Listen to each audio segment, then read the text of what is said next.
Welcome back, WNST, Tassel, Baltimore, and Baltimore Positive. This is going to be one of those not sticking to sports, but bringing sports back. And the last time I did a sports segment, I know Ken Singleton was a part of this because I was during spring training. We were trying to get together and figuring things out. And the Orioles were going to play the Yankees, and we were a couple weeks away. And baseball was starting in March, and the Astros were cheating, I think, last time I got together with you. Singy, how you doing, man? You wash your hands, staying safe, and hopefully playing a little bit of golf with some gloves on, right? Yeah, a little bit. I spent a lot of time in Florida. I just remained there even after spring training was shut down. And the last couple of weeks here, I've come back to Baltimore. And, usually you come back in March. It's still a little cold, a little chilly. But this year we came back in June, and everything was just beautiful. I know that, the pandemic has certainly cast a pall on all of sports, not only baseball, but all of life in general. I just hope everybody out there is remaining safe, and we'll get through this eventually, and then we'll maybe get as close back to normal as we can. Yeah, I'm trying to go back to your first spring training back, I guess, in the late 60s, right? So you're working – I'm 52 years old. I was born in 68. I would think you've done spring training every spring of my life, right? Like, so longer than I've done it even, right? So whether it's – and the sort of the vibe for everyone's body clock right now that we get it. And I guess one of the reasons – I was at the beach last week with my wife, and, I had the political thing and the mayor thing and all that going on. I said, this week is 4th of July. We're talking about playing baseball, and I don't really believe they're going to play. I don't believe they're going to play football. I mean, I think the virus, like Fauci said in the beginning, is going to determine what we do and what we don't do. The virus has already told Clemson they're not going to play football. So I look at all of this and say, where are we? But for all of us, the body clock and the sports thing and what sports represents, this has been a jolt to everyone, hadn't it? Yeah, no doubt about it. I mean, should be well into the baseball season about this point. Coming up on 4th of July, that's one of those holidays when you look at it, you look and see where your team is in the standings, and you try and figure out what they have to do from this point on to either win a division, make the playoffs, or wait till next year. That is the July 4th holiday is that point in baseball season. Hopefully everybody can have as good a July 4th as possible. And now they are talking about baseball again. I don't know how safely they're going to be able to do this. They're going to try. I mean, they're gearing up I guess you could call it summer training in each city now. The Orioles in Baltimore, the Yankees in New York, Boston in the Red Sox in Boston. So everybody's trying to get ready. And we'll see how this kind of translates as we go along here. If they can get through the summer session of training again in pretty good stead, we'll see what happens. I mean, it's only a 60-game season. There's no such thing as getting off to a slow start. You got to get out there quickly this particular season. Where are you singing? I mean, are you going to go sit in Yankee Stadium, an empty stadium? What? I know you had retired. It's like The Godfather. Every time you leave, they pull you back in.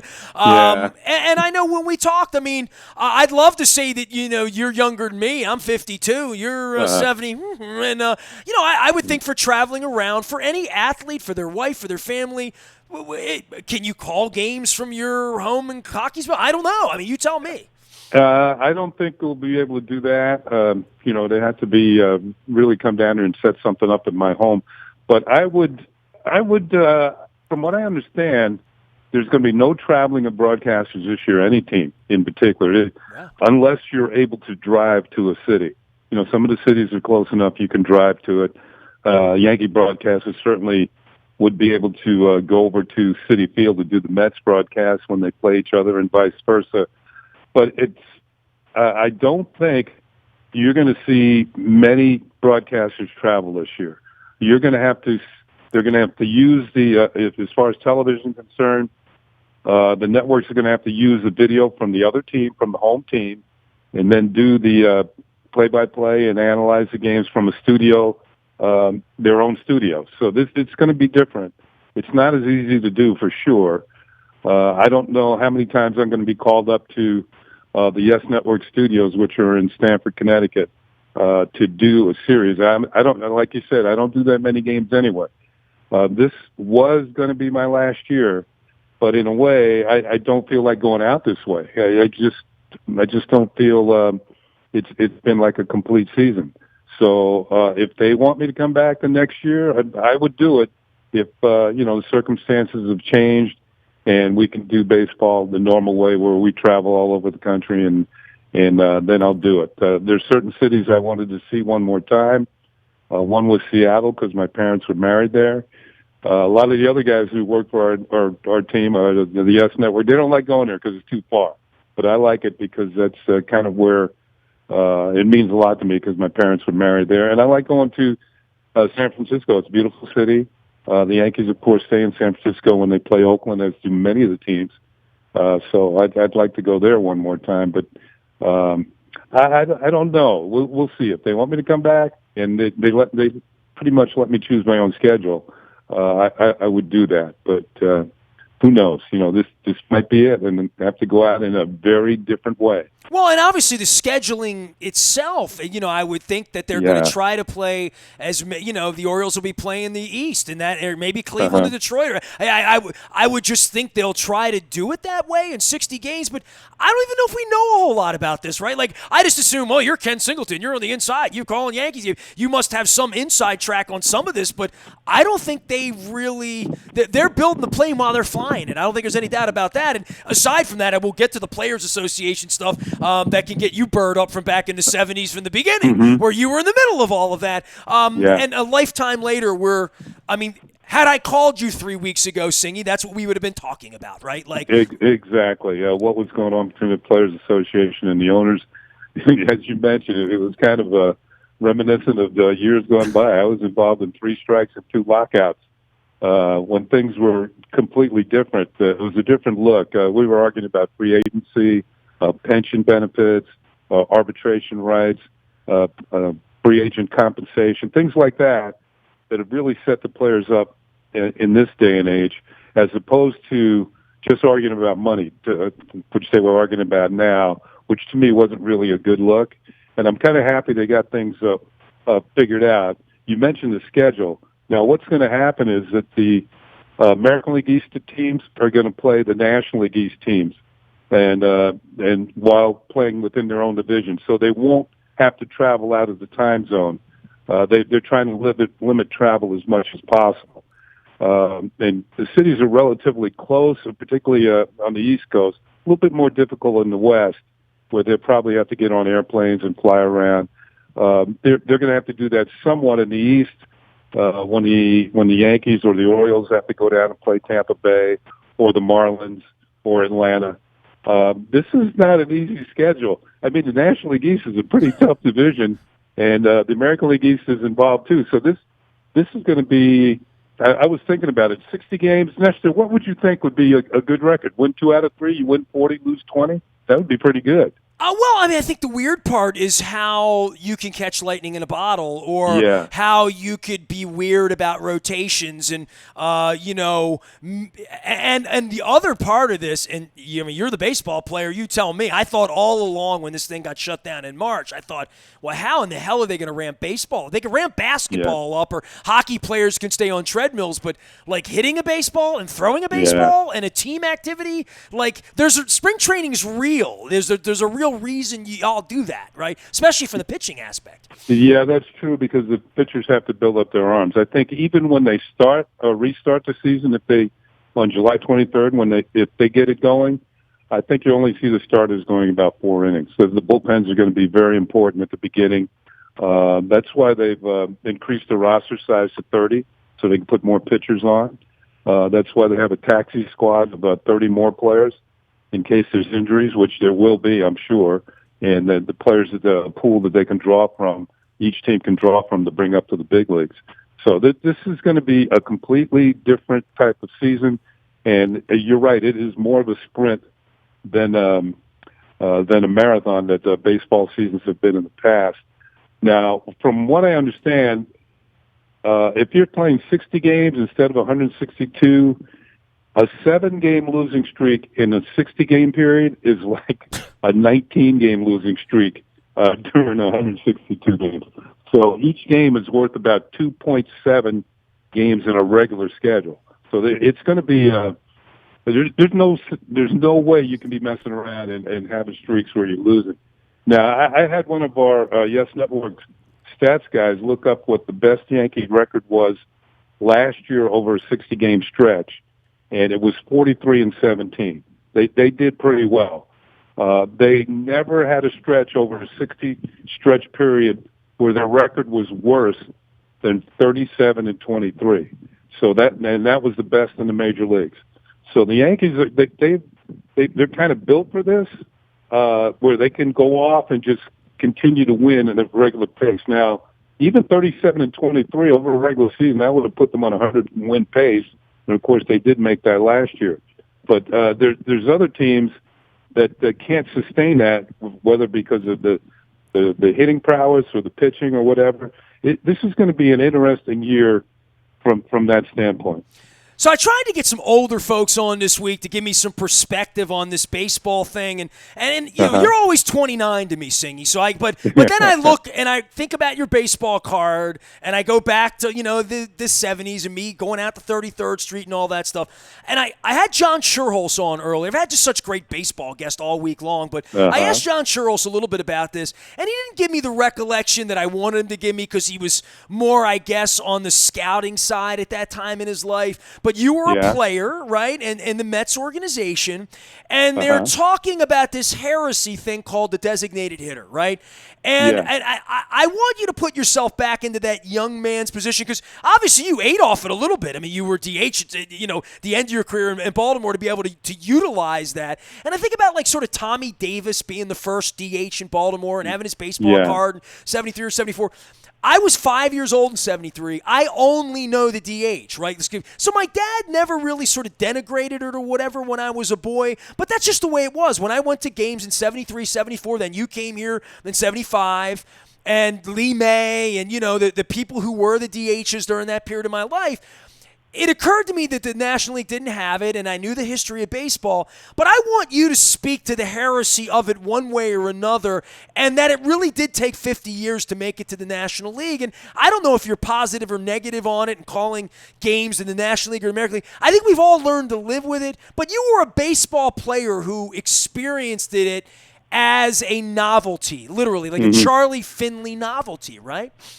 Well, you know, of course, when I first was playing, I played the outfield all the time. But as you said, towards the end of my career, I was a DH, and I didn't really know how to adjust to it at the beginning. So I talked to some of the other DHs around the league, like Don Baylor and Hal McRae, who were some of the better DHs, and they kind of explained to me how they did it, what they did in between at bats, and all that sort of thing. So eventually, I got used to it. Then, as I became a broadcaster, I was doing National League games at the beginning when I was doing Montreal games, and they were still using the National League rules, of course. But after a while, you know, you talk to Felipe Alou, who was the Expos manager, and people will always say, well, if you don't have the pitcher hitting, you know, all the strategy is going to be taken out of the game. When do you take the pitcher out? When do you pinch hit for him? Whatever. But Felipe had a different look at it. He said, I can use more strategy if there's a hitter in the game, as opposed to me worrying about when I'm taking a pitcher out and all that sort of thing. So I kind of thought about that, and I thought that, yeah, he had a point there, that he can do more things offensively if he just had a DH in there. So I'm kind of glad now that the DH has been extended over into the National League. And there's some National League teams that have some players who might be suited to be a DH. But instead of getting that one at-bat a game as a pinch hitter, they can get four as a designated hitter. So I just think that it's going to turn out eventually to be a good thing, and National League fans will get used to it. What about pitchers not getting pulled? You know, three batters, all. Yeah. You talked about, especially in this sort of bastardized 60-game schedule, how important the bullpens are going to be the whole year, right? But more than that, once you bring a guy in, everything we've come to learn, everything you as the switch hitter you were, lefty, righty, righty, lefty, let's work a matchup, all that goes back 50 years, kind of taken away now a little bit in late innings now, isn't it? Yeah, that's right, because you can leave the pitcher in there. I mean, there's certainly, as an Oriole fan, you remember Mike Flanagan and Palmer getting many more wins because they stayed in tight games and weren't pinch hit for, especially Palmer. He wasn't leaving a game in a tight game. So he was able to pick up some more wins that way. So I just think that Nowadays, we're looking for offense, and I think a hitter is better able to produce it. So I just think that the National League fans will get used to it. I know there's some pitchers out there who are decent hitters. You know, Madison Bumgarner comes to mind. I think he has 14 or 17 career home runs, but there's not many pitchers who hit well. I'd rather have a hitter up there than talk about somebody who's going to be up there just for a minute or two and then, you know, get his 3 pitches, then move on. I just think that, especially if there's not a situation where they're bunting a runner across or something like that, they're just like an automatic out. But that was always a Players Association issue, right? Like it was a bargaining issue for the owners to not have it, right? Like literally paying another, 15 DHs or 14 in the National League. That was part of it. I mean, I am shocked 50 years in that it took this long for that boulder to sort of move, right? It took a lifetime. You're right, because the DHs were mostly veteran players who had higher salaries. And that was one way for, National League owners to kind of limit their salary structures by, keeping that veteran player off the team who was probably earning pretty good money. You remember Hank Aaron went to the Brewers when they were in the American League from the Braves, and he became a DH for the last few years of his career.